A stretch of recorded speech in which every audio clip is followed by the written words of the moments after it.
Welcome back, everyone. This is Dash Renard. Today we are bringing out sticks and stones. So I've done this helmet against just about everything so far, like the Great Mace, the war bows, everything. But the one thing I haven't done is going to be the sling. So sling and a stone. So I'm going to test this helmet against the sling and a stone, see what I can do to it, how a ballistic Kevlar helmet holds up to something basically that's been around since estimated 10,000 BCE.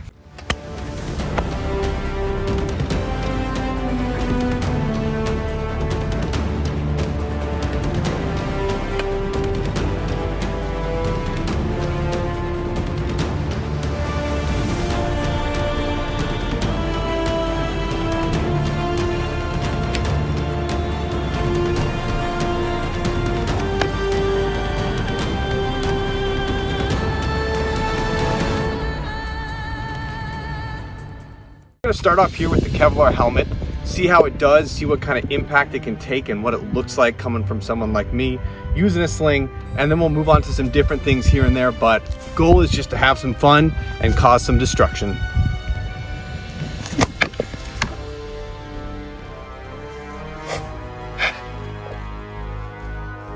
That was a pretty solid impact, but let me see. I think that was this mark right here. So you can't really see, it didn't push it in at all like it did with the steel helmet. It's still a solid impact and solid sound, but a rock against something like this, unless you're throwing a lead rock and you've been doing it your whole life, from someone like me, I don't think it's gonna do much more than that. But we'll keep trying a few things out.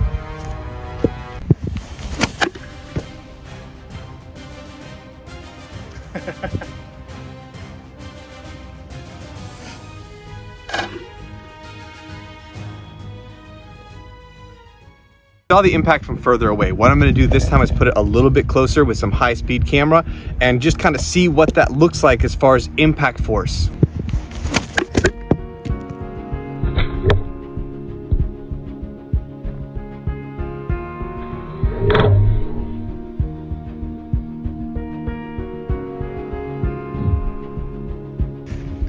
All right, that actually looked pretty hilarious back in regular speed, just the sound of the thunk. That was this hit right here. So again, this did very well. You would certainly feel some serious impact. It would jar you around a little bit, but that would do great. It's not like it's with the arrows when I'm testing it, where it's actually punching into the helmet. It's just that brute force speed impact coming from someone. And again, it's just impressive that that can do so much speed and momentum with just rope and a rock. Another thing that is, at least for me, a limiting factor is that to aim, I have to throw it a little bit slower. Now, river rock is perfectly fine and serviceable, and for me, I like it because it's cheap and I can buy it in bulk volume. But if you really want good results, you have to do what the Romans did, where they cast lead, so it's a denser projectile. You have better velocity, more shape, better speed. And so I feel like this is kind of the maximum threshold of what I can do with just this. So the slinger is like the famed Balearic slinger, which I completely misspoke when I said we're near Greece, because I was doing a Greece segment that day. I forgot, forgive me, blah, blah, blah, moving on there in Spain. The Balearic slingers carried 3 different lengths of cord. And so you had kind of the precision ones, which were shorters, and then you had the longer ones. So the longer ones really were just basically artillery, where they're bringing it back, you're just swinging it, and you're launching it deep. And those are the ones that could get to probably 300 to 400 yards. And then the shorter slings, like the one I had here,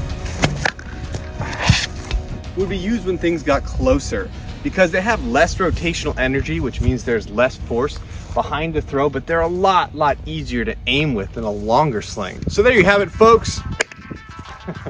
Modern helmet held up just fine against the sling.